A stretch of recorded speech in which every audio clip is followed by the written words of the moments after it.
DBC নিউজের নিয়মিত আয়োজন সংবাদ সম্প্রসারণে সবাইকে স্বাগত জানাচ্ছি। আমি রেদওয়ান আহমেদ। দিনের বাছাই করা সংবাদ এবং এর পর্যালোচনা নিয়ে সংবাদ সম্প্রসারণে আজ অতিথি হিসেবে অনলাইনে যুক্ত রয়েছেন দৈনিক যুগান্তরের সিনিয়র সহকারী সম্পাদক মাহবুব কামাল এবং দৈনিক আমার দেশের ব্যবস্থাপনা সম্পাদক জাহেদ চৌধুরী।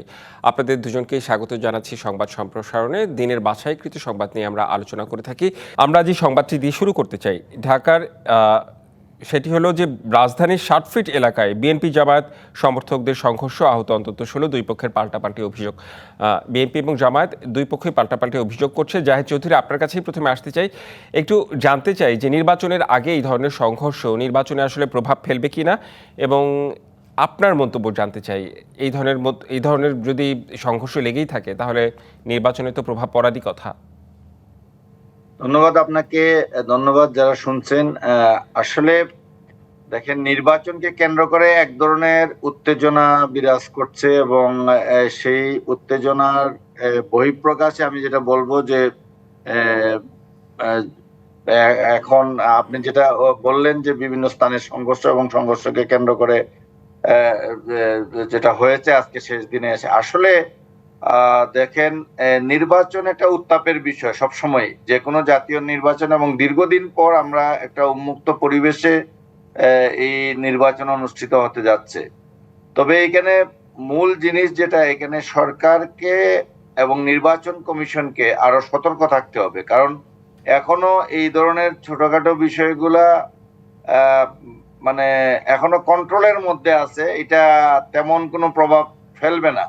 কিন্তু ছোট অনেকগুলা ঘটনা পর্যায়ক্রমে একটা পর্যায়ে এমন কিছু হতে পারে যেটা নির্বাচনকে বিঘ্নিত করে ফেলতে পারে। সুতরাং আমি বলবো সরকারকে এবং নির্বাচন কমিশনকে খুবই সতর্ক অবস্থায় থাকতে হবে এবং তাদেরকে কার্যকর পদক্ষেপ নিতে হবে। সরকার এখানে দল মতের ঊর্ধ্বে উঠেন এবং নির্বাচন কমিশন, আমি বারবারই দুইটা কথা একসাথে বলছি যে এখন নির্বাচন কমিশনের আন্ডারে সবকিছু, অন্তর্বর্তীকালীন সরকার আছে, কিন্তু দুইটাকেই অ্যাক্টিভ হতে হবে যাতে কোনো ধরনের এই জাতীয় কোনো ঘটনাকে তারা প্রশ্রয় না দেয় এবং যারা এর সাথে জড়িত তাদের বিরুদ্ধে কঠোর পদক্ষেপ গ্রহণ করে। কারণ যদি শুরুতেই এই জাতীয় ঘটনা নিয়ন্ত্রণে আনা না যায় তাহলে এটা স্প্রেড করবে, শুধু ঢাকা কেন, এটা পর্যায়ক্রমে দেশের অন্যান্য জায়গায় স্প্রেড করতে পারে। সুতরাং নিরপেক্ষ অবস্থান থেকে যদি সরকার সক্রিয় থাকে এবং রাজনৈতিক দলগুলোকে তাদের কর্মীদের, তাদের সমর্থকদের, তাদের ভোটারদেরকেও এই ব্যাপারে সতর্ক থাকতে হবে যাতে তারা কোনো ধরনের সংঘর্ষে জড়িয়ে না পড়ে। মনে রাখতে হবে যে 12ই ফেব্রুয়ারির নির্বাচনটা জুলাই পরবর্তী নির্বাচন খুবই গুরুত্বপূর্ণ স্টেক হোল্ডারদের কাছে, বিশেষ করে বিএনপি, জামাত, এনসিপি সহ অন্য যারা আছে তাদের কাছে এটা খুবই গুরুত্বপূর্ণ। ওই দৃষ্টিভঙ্গি থেকে যদি আপনি একটা সুষ্ঠু, অবাধ এবং নিরপেক্ষ, গ্রহণযোগ্য, ব্যাপকভাবে উপস্থিতি মধ্য দিয়ে একটি নির্বাচন যদি করতে না পারেন তাইলে জুলাইয়ের পরাজিত শক্তি এতে উপকৃত হবে। জুলাইয়ের পরাজিত শক্তিকে যদি আপনারা স্থান দিতে না চান, যারা ফ্যাসিবাদের দূষর তাদেরকে যদি স্থান দিতে না চান, তাইলে এই নির্বাচনটাকে সুষ্ঠু, অবাধ, নিরপেক্ষ করতে হবে, সংঘাতবিহীন ভাবে করতে হবে, সংঘাতকে যত কমিয়ে নিয়ে আসা যায় সেটা নিশ্চিত করতে হবে।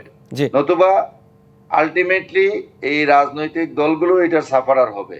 এবং জুলাই অভ্যুত্থান পরবর্তী পরিস্থিতিকে আপনার এটাকে যে গত 18 মাস ধরে যে উদ্যোগ, যে চেষ্টা সরকারের এবং রাজনৈতিক দলগুলোর, যে ঐক্যবদ্ধ প্রচেষ্টা, সেটাই কিন্তু নস্যাৎ হয়ে যাবে। জি, নিশ্চয়ই। মাহবুব কামাল, একটু আপনার কাছে আমি একইভাবে জানতে চাই, যদি এই ধরনের সংঘর্ষ হয় তাহলে কি জুলাইয়ের পরাজিত শক্তি কি আবার সুবিধা পাবে কিনা, তারাই উপকৃত হবে কিনা, যেমনটি জাহেদ চৌধুরী বলছিলেন? মাহবুব কামাল, আপনি কি মনে করছেন? শুনেন, মানে নির্বাচন কমিশন এবং সরকার নির্বাচন হয়তো একটা চায়, কিন্তু সেই নির্বাচনটা সুষ্ঠু হবে কিনা এই নিয়ে তাদের কোনো মাথা ব্যথা আছে বলে আমার মনে হয় না। নাইদার ইলেকশন কমিশন নর দি গভর্নমেন্ট, নির্বাচন তারা চায়, কিন্তু এইটা যে নির্বাচন হওয়াটাই যে মানে আমাদের উদ্দেশ্য তা তো না। আমাদের উদ্দেশ্য হচ্ছে একটা সুষ্ঠু এবং দেশীয় এবং আন্তর্জাতিক পর্যায়ে যাতে গ্রহণযোগ্য হয় সেই নির্বাচন আমাদের দরকার। আমরা যদি একটা ব্যাপক ম্যানিপুলেটেড নির্বাচন, মানে ওই যে আমরা একটু সান্ত্বনা খুঁজে পাই যে bad election is better than no election, সেইটা যদি আমাদের করতে হয় তাইলে তো এটা কোনো লাভ হলো না। দেখেন, মানে তফসিল ঘোষণার পর কত আচরণবিধি লঙ্ঘন হয়েছে, কত, একটারও কোনো আপনি সুরাহা হইতে দেখছেন? এত যে আচরণবিধি লঙ্ঘন হলো। 2 নম্বর হচ্ছে, মানে আইন শৃঙ্খলা ফিরিয়ে আনার ব্যাপারে যদি নির্বাচন কমিশনের একটা উদ্যোগ থাকতো, একেবারে কড়া উদ্যোগ, তাইলে তো পাবলিকের মধ্যে একটা মানে সান্ত্বনা আসতো বা একটা উৎসাহ আসতো, না সরকার দেশে রুল অফ ল প্রতিষ্ঠার জন্য বা election commission rule of law প্রতিষ্ঠার জন্য চেষ্টা করছে, আমরা সহযোগিতা করি। কিন্তু এই যে আর্মস রিকভারের যে ব্যাপারটা, আমরা কোনো দৃশ্যমান কোনো দেখছি না আর্মস রিকভারের। এবং এটা একটা আমি দেখলাম ফেসবুকে, জানি না সত্য মিথ্যা, কারণ এখন তো এআই এর যুগ, কোনটা সত্য কোনটা মিথ্যা বলা যায় না।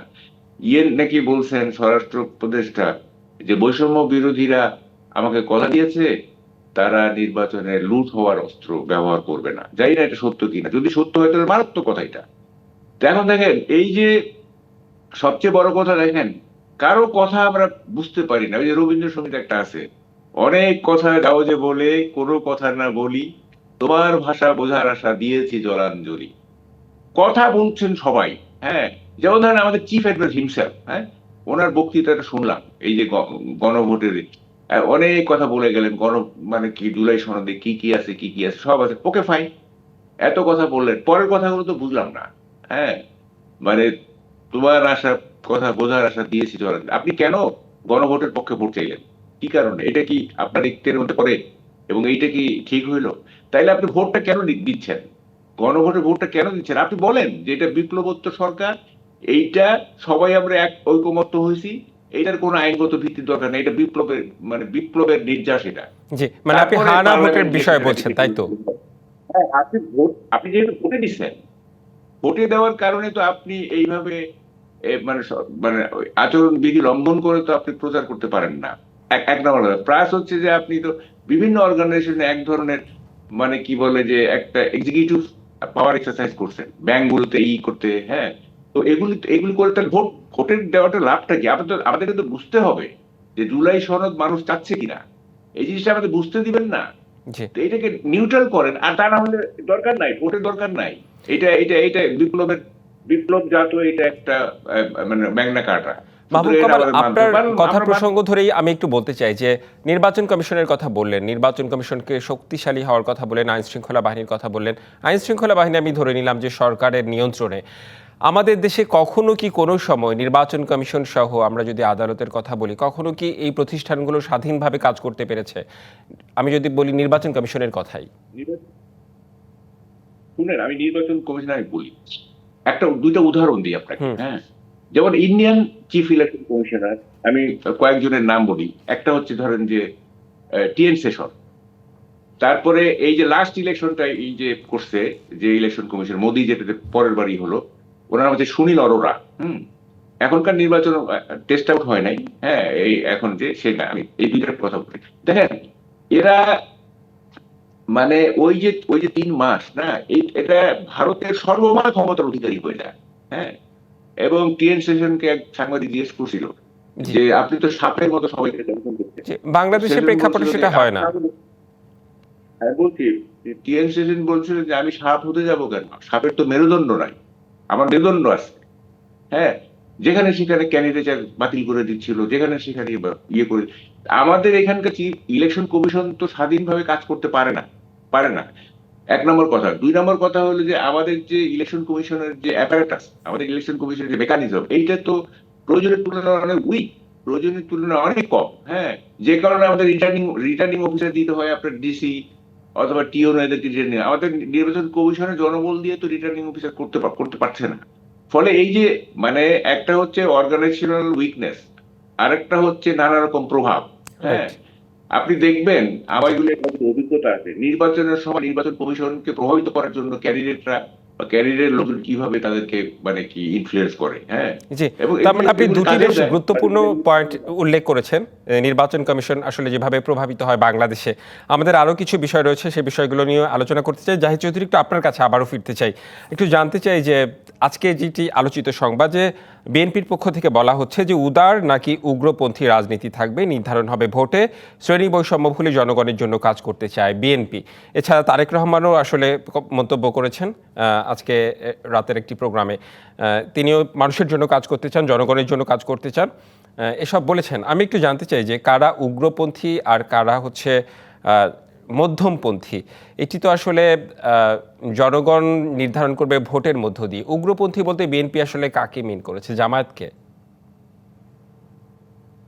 আপনি যে কথা বলেছেন এটা তো বক্তব্যের মধ্যে এটা স্পষ্ট, এটা নতুন করে ব্যাখ্যা করার অপেক্ষা রাখে না। এখন নির্বাচনের মাঠে নির্বাচনে এক পক্ষ আরেক পক্ষকে ঘায়েল করার চেষ্টা করে, এক পক্ষ আরেক পক্ষের দোষ ত্রুটি, অতীত, ইতিহাস এগুলো তুলে ধরার চেষ্টা করে, এবং সেটা করবেই।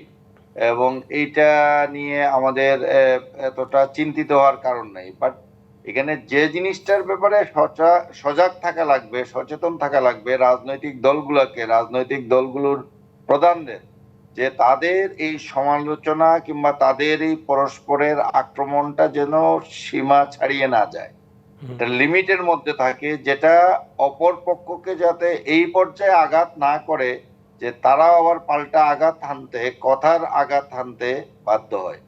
সুতরাং পারস্পরিক কাদা ছুড়াছুড়ির পর্যায়ে যাতে কথামালা না যায়, এই ব্যাপারে দুই পক্ষকেই সতর্ক থাকতে হবে। এখন আমি ভোটারদেরকে আমার পক্ষে টানার জন্য আমি যদি অপর পক্ষের দৃষ্টি, এইটা কিন্তু বলবে নির্বাচন আসলে, নির্বাচনের সময়ে এটা খুব স্বাভাবিক ঘটনা যে প্রতিপক্ষকে ঘায়েল করার জন্য তাদের দুষ্ত্রুটিগুলোকে সামনে নিয়ে আসে। আমি যেটাকে বলতে চাচ্ছি, আমাদের অতীতমুখী না হয়ে আমাদের ভবিষ্যৎমুখী হওয়া বাংলাদেশের জন্য কল্যাণকর হবে। দুই পক্ষই, এখানে বিএনপি বলেন কিংবা জামাত বলেন, প্রত্যেকে আমরা যেটা ক্যাম্পেইনের ক্ষেত্রে, ফর্মাল ক্যাম্পেইন এখনো শুরু হয়নি, আগামীকাল 22 তারিখ থেকে ফর্মাল ক্যাম্পেইনটা শুরু হবে। কালকে প্রার্থী তালিকা চূড়ান্ত, কালকে আমরা মানে 21 তারিখে পড়ে গেছি, এই জন্য কাল কিংবা পরশু আমি 21 তারিখের কথা বলছি। 21 তারিখে প্রার্থী তালিকা চূড়ান্ত হয়ে গেলে বুধবার এবং বৃহস্পতিবার থেকে ফর্মাল ক্যাম্পেইন শুরু হবে। জনাব তারেক রহমান সিলেট থেকে ফর্মাল ক্যাম্পেইন শুরু করবেন এবং ডাক্তার শফিকুর রহমান ঢাকা থেকেই ক্যাম্পেইন শুরু করবেন 22 তারিখে। তো এই ক্যাম্পেইন শুরু হলে পাশাপাশি সাইমultaneously সারা দেশে 300 আসনে প্রার্থীরা তাদের ক্যাম্পেইন শুরু করবেন। দলীয় প্রধানদের প্রোগ্রাম ছাড়াও আসন ভিত্তিক যে ক্যাম্পেইন সেটা চলবে। এটা কিছু নীতিমালা, নির্বাচন কমিশন, আরপিওর আলোকে, নির্বাচনী আইনের আলোকে এই ক্যাম্পেইনটা চলে। তো এইটা যাতে এমন কোনো পর্যায়ে না যায় যে এইটা, এই কথাটা পরস্পরকে আক্রমণাত্মক করে। এবং এখানে কিন্তু নির্বাচন কমিশনেরও কিছু গাইডলাইন আছে, এই গাইডলাইনটাকেও সব দলকেই ফলো করা উচিত হবে, তাইলেই নির্বাচনী ক্যাম্পেইনটা সুষ্ঠু হবে।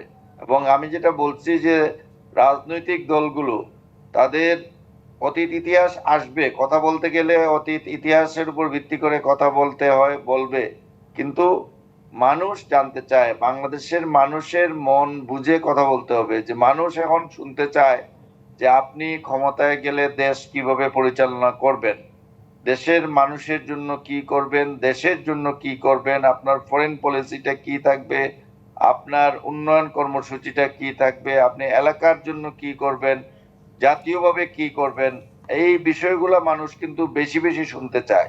জি, এবং নিশ্চয়ই। আমাদের যে স্বৈরাচারী ফেসিবাদী শাসন, এই ফেসিবাদী শাসন আমলের যে বৈষম্য, এই বৈষম্যের বিরুদ্ধে সেই যে বৈষম্য আন্দোলন, আসলে দেখতে চায় না মানুষ, জনগণের এটাও একটা বড় বিষয়। নিশ্চয়ই জি, একটু মানে বৈষম্য আসলে মানুষ দেখতে চায় না, যে বৈষম্যর কারণেই আসলে সরকার পতন হয়ে গিয়েছে, সেই বৈষম্য আসলে দেখতে চায় না। আমি একটু মাহবুব কামালের কাছে আসতে চাই, যে আপনার কাছে একটু জানতে চাই যে জামায়াত বলেছে তরুণ ভোটাররা আসলে দেখিয়ে দেবে যে হচ্ছে বর্তমান আসলে কারা চায়, কারা ক্ষমতায় আসবে, সেটা হচ্ছে তরুণ ভোটারদের হাতেই নির্ভর করছে। আপনার কাছে কি মনে হয়? আসলে তরুণ ভোটাররা না, অবশ্যই আমার আগামী কাছে নির্বাচনে একটা বড় ফ্যাক্টর। না, জি, মাহবুব কামালের কাছ জায়েদ থেকে ভাই আমরা খুব একটু শুনি। হ্যাঁ, আচ্ছা, ঠিক আছে, থ্যাংক ইউ। হ্যাঁ, জায়েদ ভাই একটা খুব গুরুত্বপূর্ণ পয়েন্ট উঠছেন যে মানুষ জানতে চায় যে যারা ক্ষমতায় আসবে তারা কিভাবে দেশ চালাবে। এইটাই কিন্তু এখন মানুষের মধ্যে সবচেয়ে বড় প্রশ্ন। সেটা আছে। আপনার আগের একটা জিনিস আমি একটু ব্যাখ্যা করি। আপনি বলছিলেন যে কে উগ্রপন্থী আর কে উগ্রপন্থী নয়। দেখেন, সবাই কিন্তু উগ্রপন্থী। দোষ খালি পরে ধর্মীয় ধর্মীয় উগ্রপন্থার। হ্যাঁ, এটা খুব ইন্টারেস্টিং। এবং একেবারে অতি ডান যারা তাদেরকে আমরা বলি উগ্রপন্থী। যারা ধরেন যে মধ্যম পন্থা বলে, মানে যারা পরিচয় দেয়, লিবারেল ডেমোক্রেট বলে যারা পরিচয় দেয়, তারা কি উগ্রপন্থী নয়? আমরা 5ই আগস্টের পরে তো সব পক্ষকে উগ্রপন্থার পথে হাঁটতে দেখছি। দেখিনি আমরা কে স্বাভাবিক আচরণ করছে, কে নর্মাল আচরণ করছে। সব জায়গায় আপনার লম্বা লম্বা বক্তৃতা দেওয়া হয়েছে, একে অপরকে ঘায়েল করার চেষ্টা হয়েছে। তো খালি জামাতকে কেন উগ্রপন্থী বলবেন, বা ধর্মীয় ইয়েগুলো, অন্যান্য রাজনৈতিক দল, ধর্মভিত্তিক রাজনীতি, ওরা উগ্রপন্থী না? আপনি ওয়াজগুলি শুনেন তো, ওয়াজগুলি শুনেন যে কিভাবে উগ্রপন্থার চাষ হয় সেখানে। তারপরে বিএনপির পক্ষ থেকে উগ্রপন্থা দেখানো হয় নাই বিভিন্ন জায়গায়? দেখানো তো হয়েছে। তো ফলে শুধু আমি জামাতকে উগ্রপন্থা বলতে আমি রাজি নই। এটা হলো আমাদের সব রাজনৈতিক দলই এখন কেন জানি এত 5ই আগস্টের পরে সবাই এত উত্তেজিত হয়ে গেল। এটা একটা মারাত্মক মানে মনোবৈজ্ঞানিক একটা পরিবর্তন এসে গেছে আমাদের রাজনৈতিক দলগুলোর জি, মধ্যে। তার মানে আপনি এটার বলছেন যে ইতিহাস সব দলের মধ্যেই এটা কম বেশি আছে, যে এই উগ্রপন্থা আছে। উগ্র কম মানসিকতা। বেশি কম বেশি কম বেশি সব দলই উগ্রপন্থা আছে। জি, হ্যাঁ, আমি সময় মুখে বললে স্বল্পতার হবে কারণে না, আমি আসলে জীবনে আমরা কেন। বিস্তারিত আলোচনা করতে পারলাম না। সংবাদ সম্প্রসারণে যুক্ত হবার জন্য ধন্যবাদ জাহেদ চৌধুরী এবং মাহবুব কামাল দুজনকেই।